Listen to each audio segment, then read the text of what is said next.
அஸ்ஸலாம் அலைக்கும் வரஹ்மத்துல்லாஹி பரக்காத்துஹு.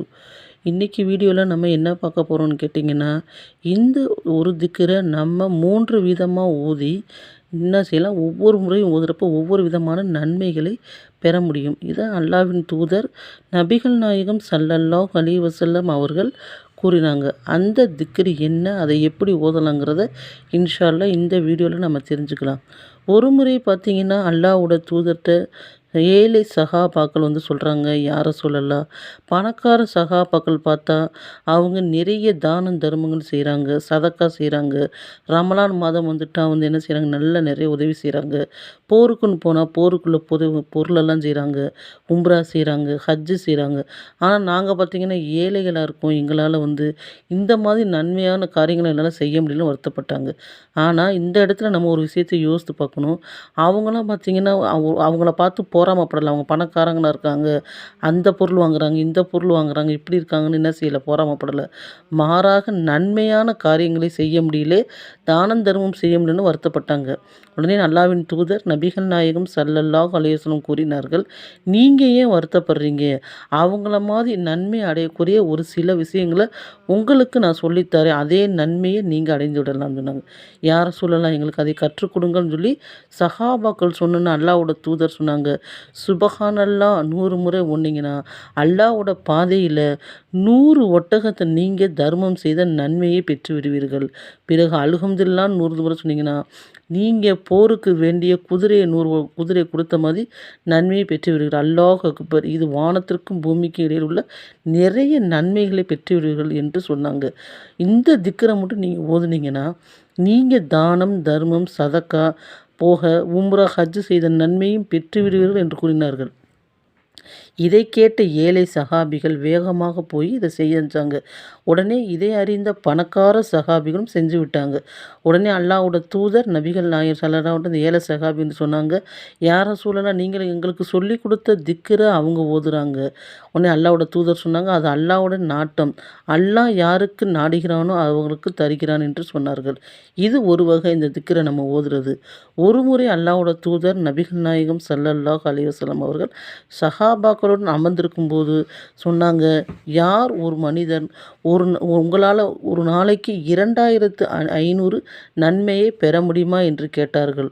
உடனே சஹாபாக்கள் யார சொல்லலாம், யாரால் ஒரு நாளைக்கு 2500 நன்மையை பெற முடியும் என்று கேட்டபோது ஒவ்வொரு தொழுகைக்கு பிறகும் சுபஹானல்லாஹ் 10 முறை, அல்ஹம்துலில்லாஹ் 10 முறை, அல்லாஹ் அக்பர் 10 முறை, இப்படி 5 நேரம், ஒரு நேரம் ஓதுனா 101க்கு அல்லாஹ் 10 தரக்கூடிய ஒரு நேரத்துக்கு என்ன செய்யுது, 150 ஆயிடுது.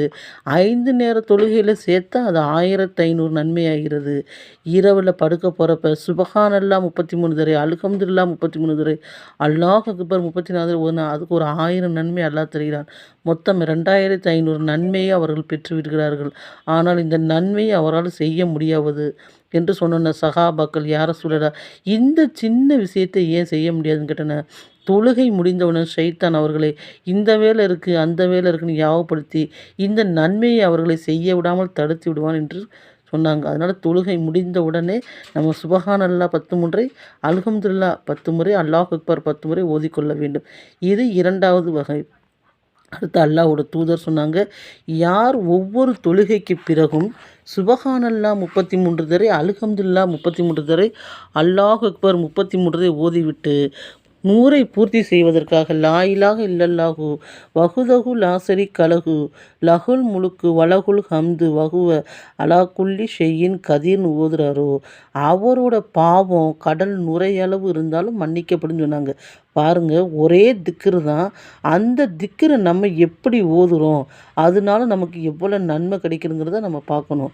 நம்ம அந்த திக்ரு ஓதுறதுக்காண்டி நமக்கு உதவோ இல்லைன்னா நம்ம என்ன செய்யணும், சுத்தமாக இருக்கணும் அவசியம் இல்லை. அல்லாஹ்வை திக்ரு செய்கிற நம்ம எல்லா நேரமும் நம்ம அல்லாஹ்வை திக்ரு செய்யலாம்.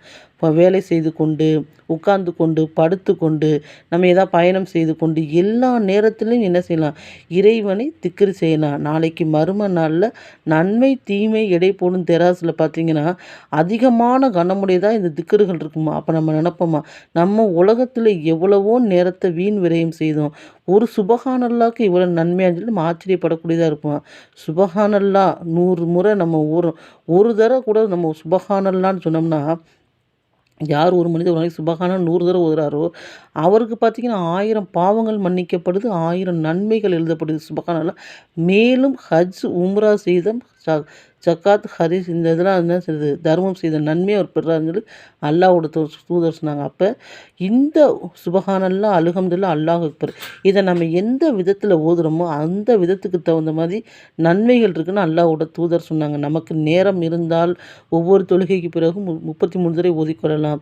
நேரம் இல்லை என்றால் 10, 10 தடவை ஓதிக்கொள்ளலாம். இல்லை எனக்கு அதிகமாக நேரம் இருக்குன்னா 100, 100 தடவை ஓதிக்கலாம்.